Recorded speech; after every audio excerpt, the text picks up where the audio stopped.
Today, it's a privilege for us to have Brigitte Sion. Brigitte is from NYU. She's a faculty fellow and a new professor in the NYU's program in religious studies and also in the Department of Journalism. She's a writer, editor, translator, and teacher, and also I think comes from a political community active background, which is also very important and interesting to her work. She has a master's in journalism from Columbia University, and she majored in covering religions and religious beliefs. She has a doctorate degree from NYU, which she completed in May of 2008, and her thesis examined the performance of memory at the Holocaust Memorial in Berlin and the memorial of the disappeared people, in Buenos Aires, in Argentina. She's written 4 books on social and cultural topics. One was about theater performance in Nazi concentration camps, and one was on the history of Reform Judaism in Switzerland, where she is from. She was the director of projects for the photographer Frederick Brenner, and the executive director of an organization which combated anti-Semitism in Switzerland.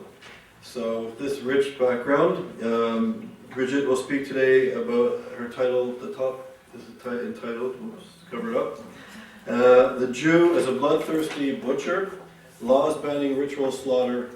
So it's a privilege to have you here. And Thank you.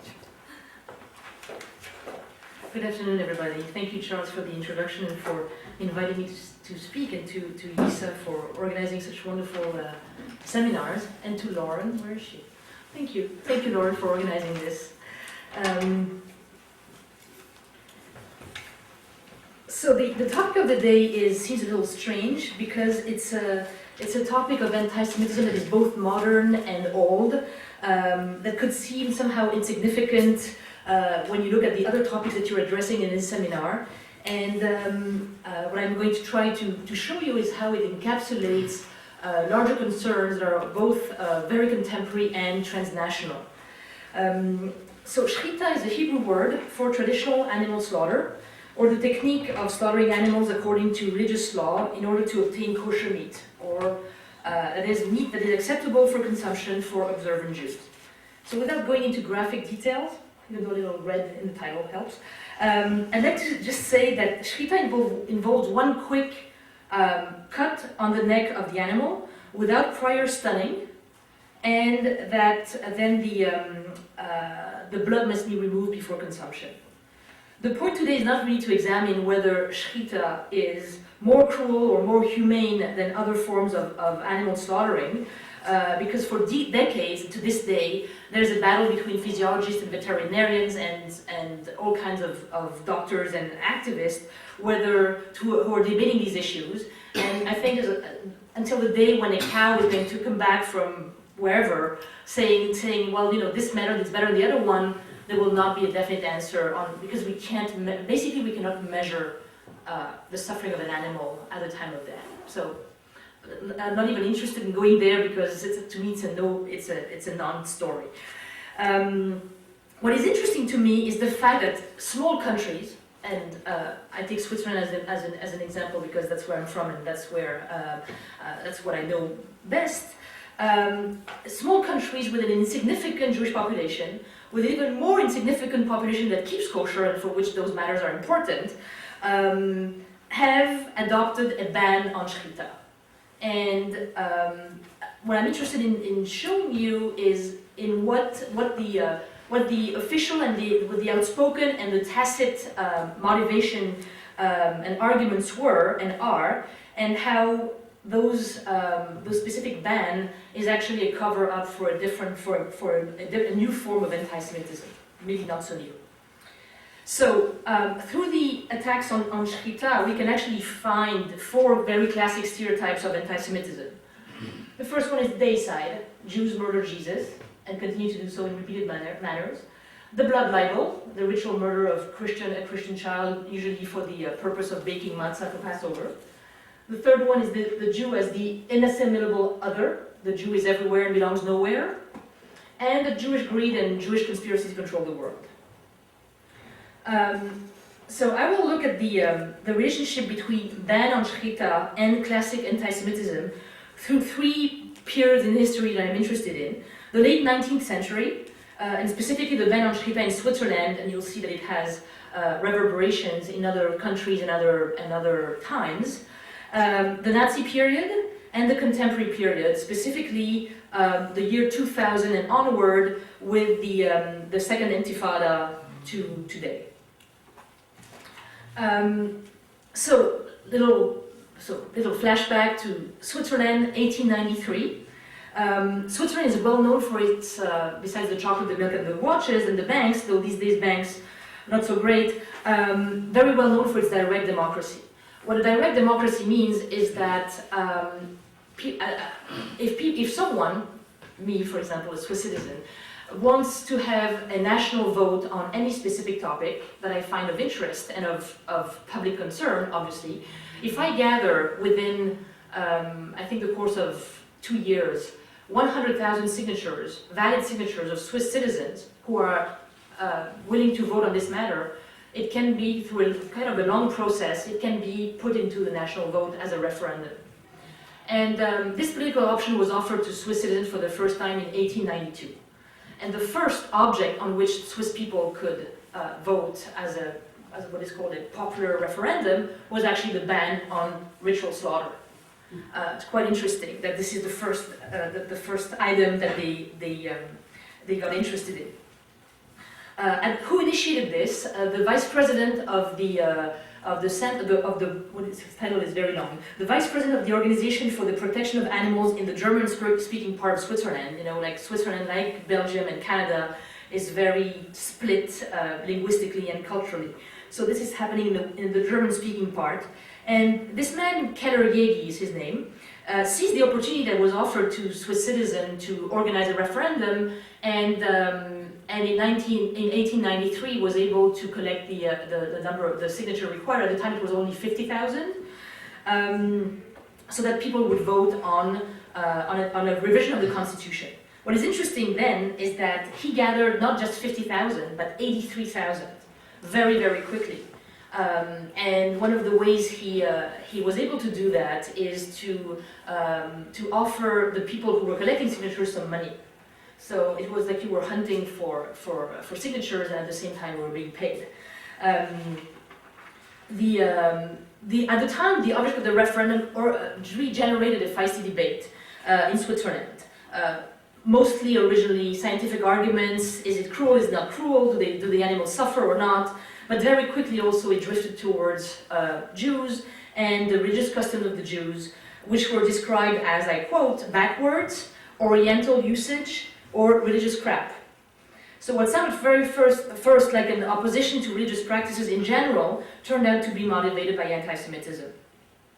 Keller Yegi himself called Jews to, I quote again, put a final end to this hoary relic and free themselves from these Middle Ages ossification of religion. On their end quote. On their end, animal protectors argue that modern times demand modern techniques, that civilized people should cut ties with dark ages and obscure practices. And also the progressive minds had something to say then, and they claimed that animal slaughter was a question of progress and civilization. Interestingly, the text of the constitutional revision related in very general terms to, and I quote, animal slaughtering methods. And the text was that animal slaughtering could not take place without prior stunning of the animal. That was it. It's a very short article. But the debate focused exclusively on Jewish practices, exclusively on ritual slaughter and not any other slaughtering techniques or any other religions or any other approaches and methods. And the opponents to this practice could be found among animal rights activists, hardcore secularists who didn't want any kind of special treatment granted to any minority, any religious minority, and enemies of the Jews, who were the most outspoken, although of course they always claimed that their motivations had nothing to do with anti-Semitism. However, if you look at media reports, at letters to the editor, at popular culture such as songs, poems, caricatures, photographs, etc., you realize how the debate was just filled with anti-Semitic cliches. So the first cliché that's behind the ban on rituals on animal slaughter is the day side. Even before that, actually, the picture I have here is from a satirical Swiss newspaper magazine that still exists called Nebelspalter, and this is an image from 1883 where you have David killing Goliath, and even there the image is not with the what do you call this? Thank you, the slingshot, but with a big butcher knife, and there's blood spilling, and David is cutting the neck exactly where the shochet, the slaughterer usually has to cut the neck of the animal. So it's no coincidence that David here is considered as the first slaughterer, and that was the image that continued to be carried. So I think I have another image that's more to do with Jesus. Here we go. Jumping a little bit in time, but you get the idea. The day side originates way back in history when Jews were accused of having murdered Jesus and were completely responsible for that. Of course, we know that the accusation lasted until 1965 when Vatican II officially said that Jews had bore no responsibility, and at least not now. But we know how official paperwork doesn't necessarily apply in real life. So, this is an image from a French newspaper, from a French magazine, with a drawing by actually a communist caricaturist, Ralph Soupeau, who writes, who has this image of you said the Star of David, I don't need to explain to you, and two crucifixes. By the way, the one on the left has a French helmet. This is the middle of the war. And he says, kosher meat, very profitable, not very expensive. And this image of the day side was continued and to be carried on during the Middle Ages through other incarnations, such as the desecration of the host, with images of Jews stabbing with a knife a host and the host bleeding. So it's another iteration of the murder of Christ with the, not just symbolically, since the host is bleeding. And it continues all the way to ritual murder. And we know that ritual murder, which will later be called blood libel by scholars and legal experts, starts off in the 11th, 12th century in Europe with the accusation that Jews needed once a year the blood of a Christian child to bake unleavened bread for Passover. And so, at the time of the Middle Ages, this accusation led to the expulsion of Jews from more than one European country: England, Germany, Switzerland, France, to name a few. And this accusation carries on, and if we go now, I'm just skipping centuries, but to the 19th century, the accusation of cruelty through animal slaughtering was a very handy evocation of both the very old anti-Jewish attacks that had been internalized by the population and that triggered immediate negative reactions because they were associated with the day side and the ritual murder.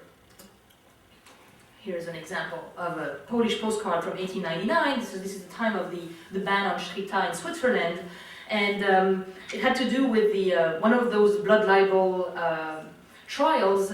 In this case, in a Czech-speaking region, where a woman disappeared, was found dead with a gash on her neck, and immediately everybody said, "Oh, obviously some Jew did it because that's the way Jews slaughter Christians," among other things. And a man named a Jew named Leopold Hilsner was arrested, very quickly tried, and sent to. First, originally was actually. Was convicted with capital punishment and was saved at the last minute and turned into a life sentence by the president. It's only 69 years later, in 1968, on his deathbed, that the brother of the victim confessed that he had killed his sister to get her money. And there are tons of stories of this kind. This picture, I think, is interesting because you see the victim being held and carried just like you would see a cow there, and the knife and the three Jews and the literally the blood spitting into the bucket because they're going to use this blood for a very specific purpose. Needless to say, this makes no sense when you know that Judaism forbids the consumption of blood, but this is besides the point. So other examples of blood libel at the very same time as we're talking about ban on animal slaughter, you have the Tisha Eslar case in Hungary in 1883, and then before that there was the Damascus Affair and the Rhodes blood libel, both in 1840. The Czech case of Hilsner, as I said, in 1899. And so this is the time where the blood libel accusation reappears throughout Europe and beyond, and feeds the climate of suspicion against Jewish practices that involve knives and blood and some kind of death. Just for the historians in the room, more blood libel situation took place in 1903. That was the Kishinev pogrom was actually a reaction to that. In Shiraz in Persia in 1910, and the famous Baylis case in Kiev in 1911, 1913. So the late 19th century was really a propitious time to accuse Jews of cruelty, of thirst for blood, and of other sanguinary practices, and animal slaughter participated in these barbarian customs. The second theme that I want to address is the Jew as inassimilable foreigner or other. Back in this area of the late 19th century, around 1880, half of the 7 million European Jews lived in territories controlled by Russia and Austria-Hungary. Half of the 7 million, so that's about 3.5 million. At the same time, the migrations of Eastern European Jews grew, both because the cities in the East were overcrowded, they were getting poorer, there were pogroms, they wanted to escape the very long military service, restricted admissions to university and so on. So we have a wave of immigration to the West, mostly to France, Germany, Belgium and Switzerland. In 1888, for example, there were 8,069 Jews registered in Switzerland, which was a growth of 5,000 compared to 35 years earlier. That's not a huge wave, but anti-Semitic discourse was very pleased to use this as an argument to fight this immigration.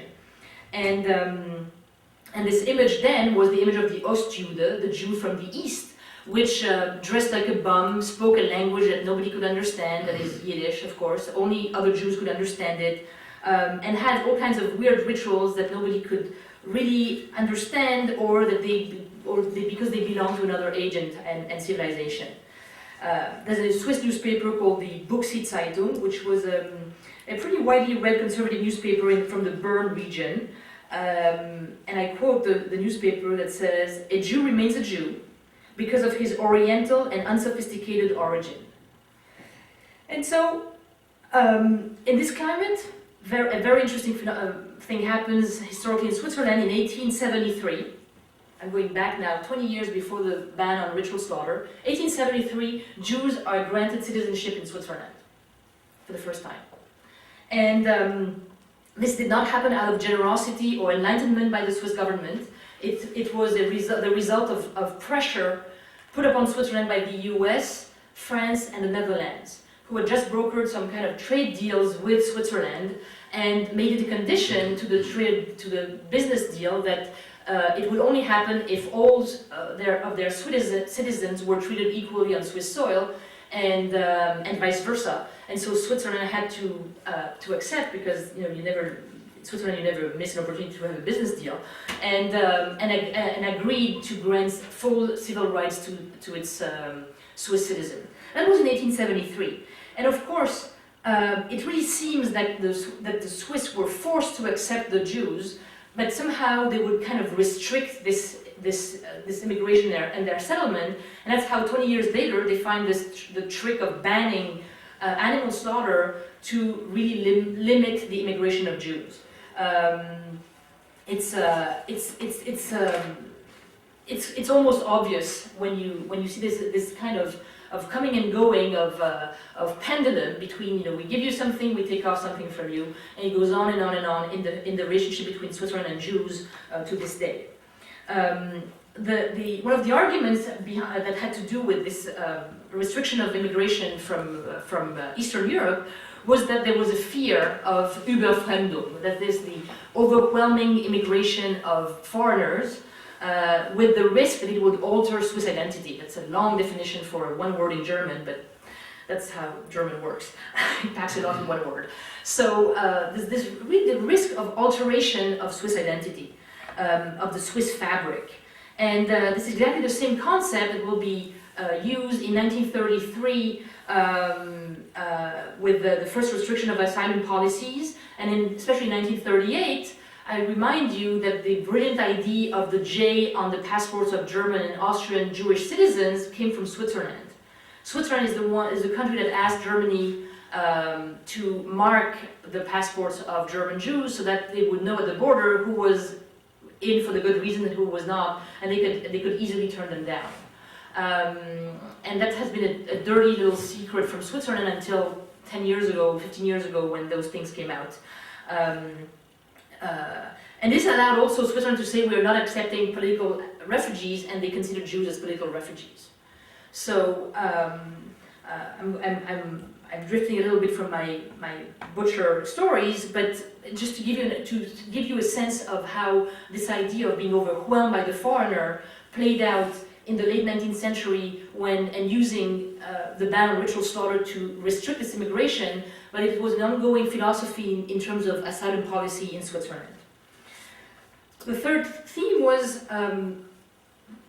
greed and conspiracy theories. And it's not obvious immediately that animal slaughter was also associated with Jewish greed. Indeed, it felt that Jews wanted to keep their slaughtering practices so that they would not have to deal with other cattle, well, more like meat dealers and butchers, and they would thus contribute to the popularization of local farmers and butchers. And so the idea was that since Jews and their slaughtering methods were inhumane, and peasants called their allies not to do business with Jewish cattle dealers and butchers, so this way you could guarantee the humane treatment of animals. There's also a fine thing in German that I found a lot in the Swiss press and other things, which is the very similar sounds of the word Schächter, which is the slaughterer, and Schacher, which is the usurer. And you know, we can play with the kind of puns and juxtaposition and misunderstanding very easily, and it really helped create this climate. In this caricature again from Nebelspalter, you have the court butcher at work, and the blade has the word loan on it, and so the Jew is with his big knife is destroying the peasant's house, and the peasants don't realize this. They think it's a good thing that they're being helped by the Jew. What is interesting there is that we have now a shift from the animal to the Christian, from the cow to from the sacrificial lamb to the innocent Christian, that he's being slaughtered, exploited for the profit of the Jew. And this will be an ongoing theme later on in history. So very quickly, you know all about Jewish conspiracies to control the world and poisoning wells, etc., etc. I just want to give you a quote from the same Buchse-Zeitung that I quoted earlier, that says, at the point where they're about to vote on this ban, and someone says, it is a shame that we should continue to tolerate cruelty towards animals. Had Orthodox Protestants or us Catholics such murder and torture in our religious principles, we would have to give them up immediately. But not for this shitty people, this is a quote, which poisons the media, the stock market, and the people, and lectures us to be tolerant. In other words, what else are these Jews going to impose on us? And they already control everything. So, in those terms, really, the reign of the Jews meant the ruin of the Christians, and this is all happening, again, 1893, a year before the Dreyfus Affair, a few years before the 10 years before the publication of the Protocols of the Elders of Zion, and which gives you an idea of the anti-Semitic climate of the time. And so, on August 20, 1893, 47% of Swiss citizens took part in the first popular referendum and approved the ban on ritual slaughtering of animals by 60%, in spite of the opposition of the federal government and the parliament. A majority of the votes came from the German-speaking area, where the referendum was initiated, and with the very big help of animal rights organizations. So this was like a first vignette of where this ban on ritual slaughter took place in Europe in the late 19th century. I'm just now going to move to the Nazi period, because what is very interesting is when the Nazis took power in Germany in 1933, one of the very first measures they took against Jews was to ban ritual slaughter. Right? On April 21, 1933, this is the text of the law, and Nazi propaganda, of course, claimed that Nazism made animal protection one of its top priorities. We all know that Hitler was a vegetarian and so on. But what is very interesting, and I quote one of a Nazi party member who was also a professor at the veterinarian school of Munich, who says, "German customs must rule again. We must put an end to the Jewish cult of blood." And there you go again, the idea of the cult of blood, which is so foreign to Judaism. It's, as Gogol said, the larger the lie, the better. So it's very interesting to see how the ban on ritual slaughter allows to legalize anti-Semitism, and it's the idea that if the Jews are enemies of the animal the same way as they are the enemies of the Germans. I'm giving you another quote from the Frankfurter Volksblatt, which was of course very close to the Nazi Party. And one of the writers says, "I will not tolerate any longer that animals born on German soil painfully die through the sadistic Oriental slaughter method. If the Jew can't eat our meat, he can have turnips and potatoes, or go to Palestine," end quote. At the time, of course, they had the choice to go to Palestine or elsewhere. But what I find fascinating that there's the idea of you're a foreigner, and if you don't want to abide by our own rules, then go away. And I'm telling you this now because it's going to come up much later in a very surprising fashion. In Nazi times, a lot of Der Stürmer, a lot of propaganda magazines and films used very old images of ritual murder, equating them with ritual slaughter, and showing Jews that are keen on killing Christians, children, animals, whatever, to feed their thirst for blood. There's a very famous scene in The Eternal Jew, the movie, the propaganda movie also, that has its dose of blood, and Jews performing those slaughters in delight. What is very interesting is that Nazi laws influence other European countries. Very briefly, other countries that have a very small Jewish community, insignificant community that keeps kosher, but definitely were somehow influenced, and to this day have a ban on ritual slaughter. I'm thinking Sweden, Norway, and later on Iceland. So at this point we have 4 countries in the world that ban ritual slaughter: Switzerland, Norway, Sweden, and Iceland. In those days, the idea again is the Jew as being a foreigner. I'm quoting a Swedish member of parliament, Carl Lindhagen, who was one of the initiator of the vote at the Swedish parliament to ban Shrita in 1937, and he says Jews are guests who could either submit to the law or disappear, which is pretty much the same alternative that they had in Germany, which is either eat potatoes or go away. It was the main argument that led to the vote in 1937. Of course, countries that were occupied by Nazis also had to, were also imposed the ban on ritual slaughter. France, Belgium, Poland, Holland, Czechoslovakia, etc. All these laws were removed by the Allies in 1945. The same anti-Semitic discourse remained in the background. I'm now fast forwarding to the early 21st century, the years 2000, and today, as I said, we have 4 countries in Europe with a very small Jewish community that still ban ritual slaughter. What is interesting is that today we have a very large Muslim community in Europe for which slaughtering practices of animals are also important and ordered by religious laws. What I found quite interesting is that when there's a debate about the Muslim community and their needs and their religious needs, it's very often completely separated from the Jewish matters. Not that they're not discussing about halal meat and the ways to slaughter animals according to Islamic law, but it's very rarely put together, which makes, sometimes when you have attacks against Muslims, you have some similar cliches of the foreigner who has archaic rituals and things like that, but I found that most of the time the two are split. And I want to address two cases.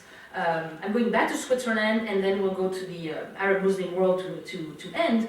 In September 2001, the Swiss government decided that this law of banning ritual slaughter was a little outdated, and given the fact that now not only the Jewish community, but really the Muslim community of Switzerland had the right to complete religious freedom, they thought they would very quietly reinsert, or rather exempt those two communities from the ban, and allow them to slaughter animals without prior stunning. And so they thought that this would be a matter of, like, who knows, who cares, nobody really follows Swiss politics. Well, everybody did. And what was meant to be a very smooth exercise turned out to be a feisty national debate with the ugliest forms of anti-Semitism I've ever seen. I cannot tell you how many death threats I got from at home, and calls from butchers who were very unhappy of what I was saying, in places of Switzerland I never heard of. What was very interesting is that is to take a look at the reaction of both the Muslim and the Jewish community. And the Muslim community decided not to respond to that, and just say, like, let's wait for the thing to be over, and if we're asked to say something, we'll say something, but let's just wait for the hurricane to go over. The Jews in Switzerland, very small community, never used to being in the spotlight, decided to go to the front, and that was probably a mistake. And the result was just more anti-Semitism. We had barely recovered from the national debate about Switzerland's attitude during World War II and Holocaust assets in Swiss banks, etc. And there came the Jews with another request, and it was just too much. So it was the wrong thing at the wrong time. And but it led to exactly the same type of discourse, which is, what a kind of cruel and barbarian practice do you have? You've always been interested in blood. And they pushed it even further. They wanted to ban the import of kosher and halal meat into Switzerland. And at which point Jews and Muslims said, well, what do we do then if we want to eat kosher or halal meat? And the answer was, just become vegetarians or leave the country. And you have this new pattern again of the alternative is change your diet or go away. In the end, the Swiss government gave up the idea of giving this exemption, and the animal rights activists went so far into wanting to revise the constitution with those new amendments of banning the import that everything fell apart, and we're in a status quo situation. I'm not going to go into that for the sake of time, but you've all heard of it's not very good picture, of some campaigns of some animal rights group, such as PETA here in the US, or others in Europe, of equating the Holocaust and animal slaughter in general, and in particular when it comes to Jewish slaughter of animals. So this one was a campaign from, I think, 2002, the Holocaust on your plate, with an image of the concentration camps with prisoners of the concentration camp on one end and calves behind bars on the other. There are a lot of cases in Europe about suddenly fringe groups that are finding some kind of common interest in getting together, whether they are neo-Nazis, they are even Holocaust deniers, animal rights fundamentalists.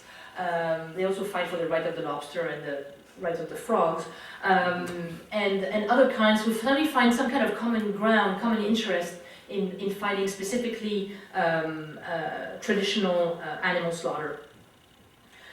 What is one thing about this is very interesting is that you have a kind of one of the phenomena of the post-Holocaust expression of anti-Semitism, which is the inversion victim-oppressor. And so one of the arguments there is to say, well, look who the victim is now, and look who the oppressor is. The Jews who used to be oppressed by the Nazis are now oppressing the animals. And so the victim has become the good person has become the bad person, and it's the Jewish Nazi image comes there, which gives me a great segue to the Arab and Muslim world to end and answer any questions you would have, because the inverted Shechita model has served another cause of post-Holocaust anti-Semitism, which is anti-Zionism. And so this time the innocent animal being slaughtered is the Palestinian, and the Jew keeps the knives, the cruelty, and the bloodthirsty look, and the hunger for innocent blood is an intrinsic part of the ritual. As much as in the past, Jews needed the Christian blood for their unleavened bread, now they need Palestinian blood to guarantee their supremacy over the land and over the world. Two caricatures. One on the left by see the image of death with the Star of David and a skull cap, drinking blood that was just freshly harvested from Gaza, from a Lebanese cartoonist. And the other one, Sharon, butcher of Jenin to Gaza and Barrage, December 2002, and you see the handless Palestinians hanging like pieces of meat, and Ariel Sharon depicted as a butcher with a bloody knife. And of course, the favorite character of Muslim and Arab cartoons is Ariel Sharon, very often depicted as a butcher, with blood on his hands, knives, and some kind of sadistic grin. He's first associated with, of course, with the massacre of Sabra and Shatila in '82 in Lebanon. Later, with the Second Intifada. In both cases, he was accused of being responsible.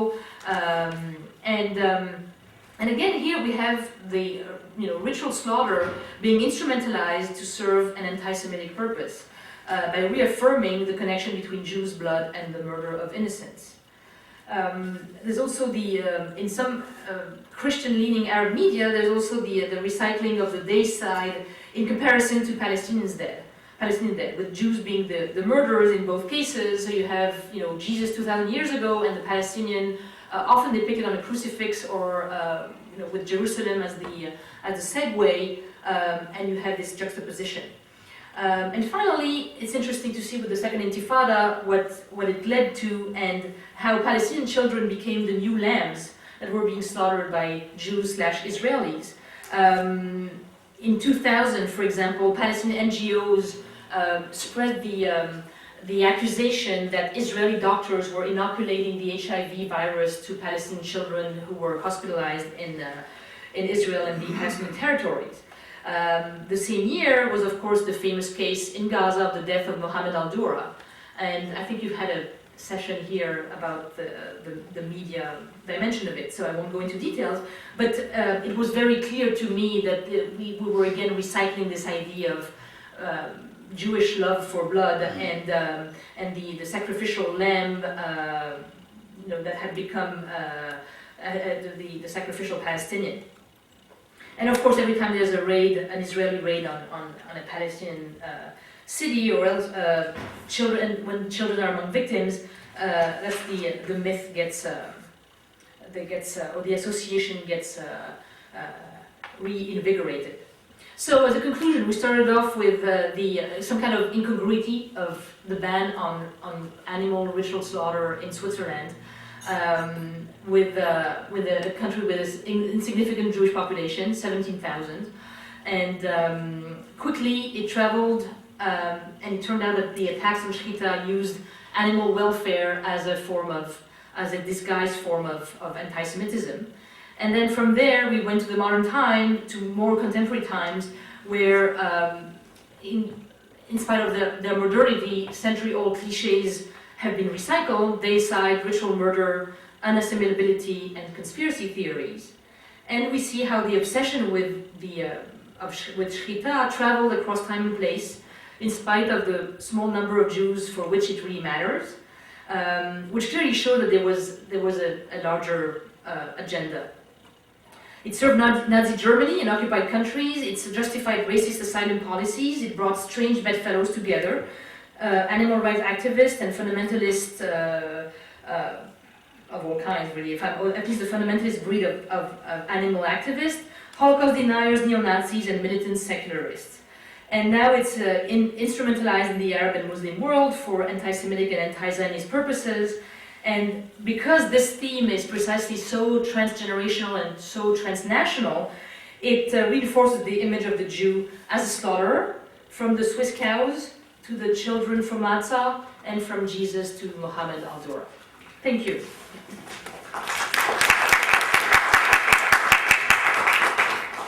And I'm sorry if you lost your appetite after all this. Okay, so thank you very much, and Brigitte is welcoming questions. Well, one of the first things I thought about is it not possible that the animal rights position is not a disguised form of anti-Semitism, but is actually a legitimate position, whether people believe it or not? Oh, I think it is. You know, I'm talking about those who are involved in this particular ban. What is interesting is that in the case of Switzerland, because this is the case I know best, animal rights activists were not interested in fighting other forms of slaughter. Okay. It's not that they were saying, you know, we should all become vegetarian because what is you're doing to animals is disgusting, which would be a totally, absolutely fair claim. They were not interested in saying, you know, how are we slaughtering chickens, like in those, you know, factories for animals, and all the other forms of slaughtering that are not necessarily more humane than traditional slaughter. So I'm not accusing all animal rights activists to be anti-Semitic. Far from that. What is interesting in the cases in the case that I followed is that there was an obsession about this particular form of slaughter, and not a general, real, you know, sympathy for animal rights.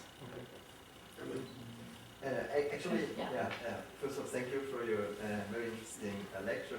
I think it's not just slaughtering, because PETA, for example, they are obsessed with paralyzing the situation of Jews in the Holocaust and with all kinds of animals, especially chicken and so on. But it's also interesting in Germany, for example, there has no German mainstream people, animal rights activists, whatever, have been accusing them of being anti-Semitic, just the Jewish community, so they have been right alone.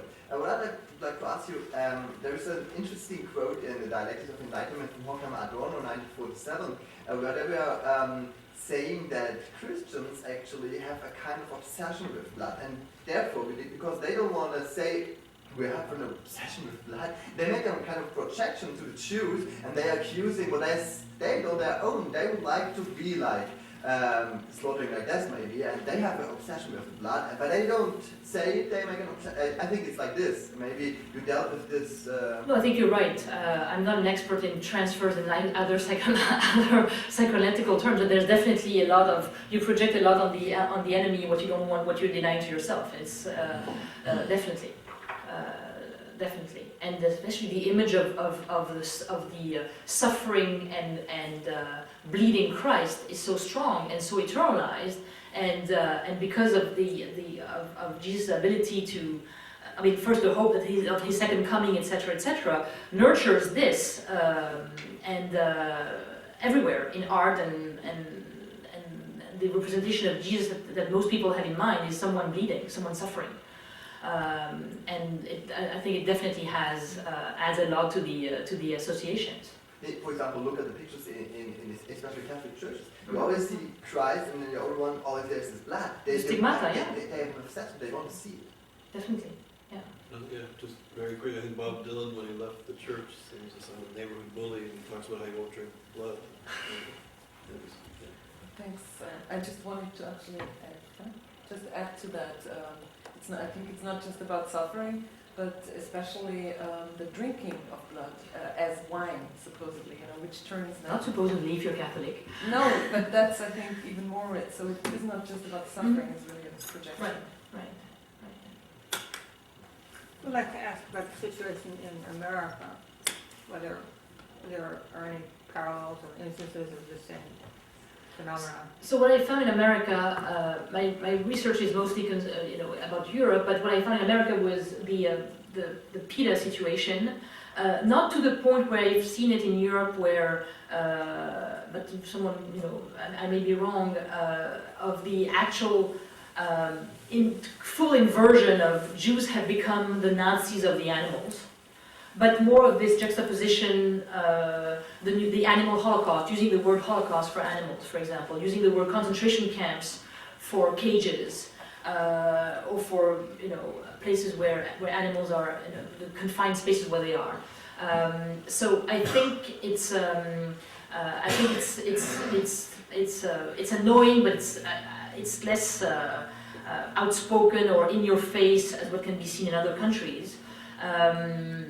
The other thing also is that there's a critical mass of people who eat kosher and halal meat here. So I think it makes a difference. However, with what happened with the kosher meat plant in Iowa this summer, I think that doesn't help. And as much as a lot of people who not even are Jewish or Muslim think that kosher meat has some positive elements of hygiene and otherwise, and we know that in America a lot of people think that buy kosher meat because for whatever reason, and they're not for religious ones. I think that what happened this past summer might create some serious problems. What about the history of ritual slaughter in America? Were there any bans or? None that I know of. I don't know if anybody here has more information about the situation in the U.S., but no. And just for those who don't know, the meat packing plant in Iowa that provides most of the kosher meat in North America was discovered. There's all kinds of hygiene issues, and I think immigration, illegal workers being treated horribly. It was a whole scandal. But PETA started actually accusing them a couple of years ago with, the PETA method is they get into a plant, kosher around that's not a problem. They go into a plant with a hidden camera and they film the treatment that animals get, and then they post it on the internet and say, look how disgusting it is. And they did that with the agri-processors plant in Iowa a couple of years ago to accuse them of mistreating animals and not slaughtering them in a humane way. What happened this past summer is that, as you said, Charlotte, it turned out that they were not only mistreating animals, but they were mistreating their own laborers. They were hiring minors, illegal immigrants, making them do crazy shifts, using huge saws and knives that were dangerous without the right protection. Hygiene was a big question, and they ended up closing and filing for Chapter 11. And so it was not a good publicity for the kosher meat market, and that method. So. Actually, just you can go out this building, go 15 meters on the left side. 2 weeks ago, I saw a sticker of PETA.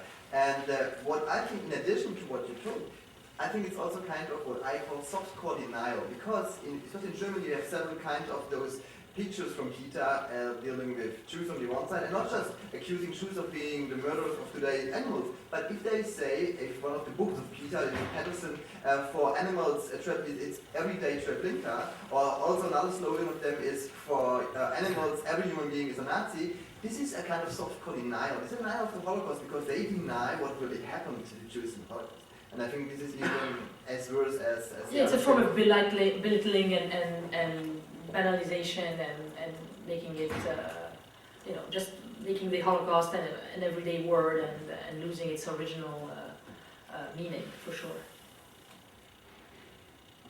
Any other questions, comments? Okay, so on behalf of Thank ESW, you. thank you very much for a wonderful paper. Thank you very much. Everybody have a nice holiday season. Oh, I forgot to give you the best image of all. Wait. Look at that.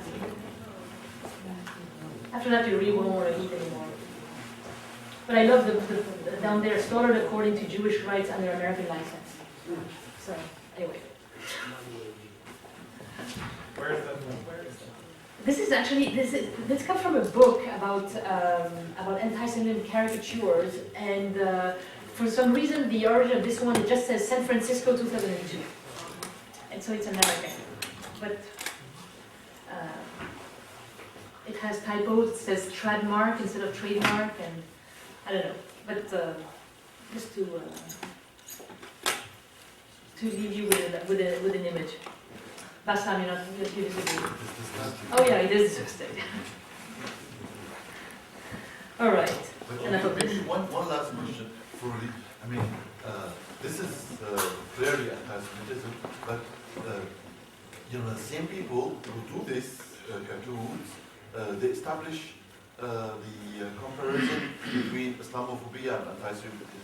Do you have any comment on this? Yeah, I the think- comparison of Islamophobia and anti-Semitism. I think there is. What I was saying earlier is that I think they're treated separately. It's some very similar themes, but you attack the Jews or you attack the Muslims. But I've seldom seen the them. Islamists do that. I mean, the Islamists engage in this. The Islamists who are anti-Semitic by themselves Yeah. engage in this comparison. Oh yeah, but that's all coming from. I'll show you the book. It's all coming from a book about anti-Semitic caricatures in the Muslim world. So it's ironical because again they use the same slaughtering techniques for animals, but they've recycled the old images, the old anti-Semitic images of blood, ritual murder, etc., for their own purposes.